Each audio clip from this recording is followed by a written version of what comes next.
All right, Adam Trigger here. It is Monday. It's time for a couple Major League Baseball free picks. First, let's talk about the weekend. The free picks, and none of the picks did well on Saturday. Lost them both. However, I came back Sunday, 3-0, swept everything. So bad day Saturday, good day Sunday, and now I'm back to try to win for you here. If you're going to bet either of these two games, you're going to want to watch this video because I've probably seen these two pitchers pitch more than just about anyone that's going to come on a YouTube channel and talk about these two pitchers that are pitching tonight in their respective games. So let's get right into it. The first game we're going to talk about is Tigers, Diamondbacks, and the first guy we're going to talk about is Troy Melton, who has spent most of the year up to this point at AAA Toledo, got called up early in the year. I think he did start at AA, but he's been at AAA for most of the season up until last week when he was called up to make his big league debut for the Tigers against the Pirates. It didn't go particularly well. I definitely don't think it was his best effort.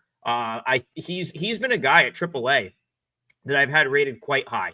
I rate out so if you're unfamiliar to me or how I bet, on my all access service at WagerTalk, I do give the AAA plays out, which are up 26 units after yesterday on the season. I make all of my own AAA player rankings, probably the only one doing that. And from a betting standpoint, at least that I know, and Melton has rated out quite high in my pitcher ratings this year, which I found to be pretty accurate when these guys end up matriculating to the big leagues, especially after they've had a nice sample at AAA. So Melton is a guy that spent more than half the season at this point at the AAA level, and he's pitched consistently good. He's going deep in the games, 5-6 innings, even a 7-inning outing over the last few weeks at AAA. So he's someone where I do think it translates. I also look at the organization he's in. The Tigers have done a tremendous job with pitching. AJ Hinch always pushes all the right buttons. So he's a guy that I think you're going to see have success at the big league level in some capacity. Now, if that ends up being a guy that Hinch can bring in for 3 innings, maybe in a piggyback role, who knows? But the reality is I do think that whether, in some way, shape, or form, he will have success for the Detroit Tigers throwing the baseball. And so he's someone that, again, he didn't have his best outing, his best stuff last time out against the Pirates, maybe a little bit of nerves, but I'm willing to give him a pass on that because he has been so consistently good at the AAA level. And as far as the Tigers are concerned, that was a free play we lost on Saturday. They did finally snap out of it yesterday, got the very much needed win against the Blue Jays.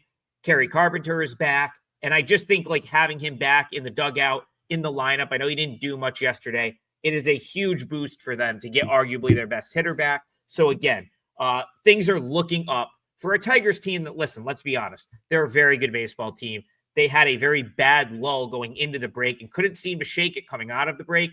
This team will win the AL Central. You can pretty much set your. I'm willing to put my stamp of approval on that. Not that I'm coming out here making some bold prediction.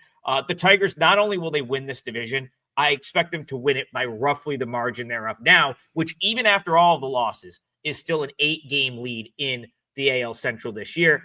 And I think you're going to be looking at the Tigers potentially sort of catching them on the upswing. I think they had a stretch where they lost a bunch of games. And now I think you're going to see a stretch where the Tigers maybe start to string some wins together. And they really should be able to do it right here. Eduardo Rodriguez has been awful this year. And the Tigers collectively as a team have been decent against left-handed pitching. So even though Carpenter is not ideal against a lefty, the Tigers have decent splits against left-handed pitching. And they should know Rodriguez as good as any. He spent a couple of years in the Tigers organization. Arguably his best years were that stretch with the Tigers. And they've also, seen him as when he was in the American League with the Red Sox. So I expect this Tigers lineup to have as good of a beat on Eduardo Rodriguez as just about anyone in the American League or anyone out there at this point because of their familiarity facing him. And then, of course, having him on their roster. And just the underlying stuff for Rodriguez has not been good this year. Pitching run value on Baseball Savant, one of the lowest marks for any starting pitcher in the league. He is, with the exception of maybe limiting some hard contact, because one thing he still does is throw like 6 different pitches. So I guess that's kind of his only strength at this point, is he can confuse guys. Like he's got 6 pitches and he throws them, all with somewhat regularity. So like maybe he can mix it up and confuse a team, but are you going to confuse the organization that was catching you for a couple seasons? Probably not. I would say the Tigers are able to game plan for that as good as anyone out there.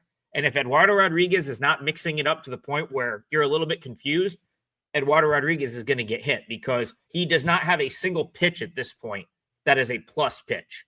So all the stuff is average. The 4-seamer is like 92, and everything's up. He's leaving. He's essentially leaving everything but the curveball up. And that's the one pitch he really rarely throws, is the curve. So it's just not good for him right now. And I think the Tigers can expose that, especially like a day after they finally got their juice back, finally scored some runs. I think you're going to see that snowball here. So I do like the Tigers, -125, -130 range. I think that's a good look for tonight. Haven't put that on my client card yet, though. I am considering it. And if I do, I'll tweet that out. So that's not one I'm going to sell. If it does end up a client play, I'll tweet it out. So that'll be a free one. But I do have a play on my page that I absolutely love. It is a 5% play. I went 3-0 across baseball yesterday for 10 plus, for 10 units. So we did a good job to erase Saturday. And I think the 3 days ahead of that were all wins. So I've won 4 of the last 5 days, coming off a 3-0 day. There's a spot I absolutely love, and I made it a 5% play, which is now up on my page, wt.buzz/AT, and it's scrolling on the bottom of your screen as well. All right, let's head out west. We have a pitcher now. Melton is going to throw his second big league game of his career. Tonight, we've got a pitcher making his debut, his first big league game, and it's an anticipated one with Carson Whisenhunt making his MLB debut for the San Francisco Giants. The reason I say it's anticipated, he was a second-round pick in 2022. He has been the best pitching prospect for the most part, at least the most highly touted, the one they've kind of been protecting in the Giants organization for the last couple of years. He was very, very good at AAA last year. I think there was some thought that he would have been up sooner this year. But the reality is he hasn't been as good at AAA, in my opinion, as he was last year.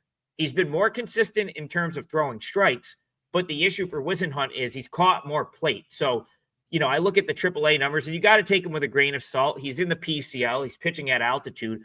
The numbers aren't bad, but the fact that the opponent batting average this year is like 273 at AAA, that's a little bit concerning.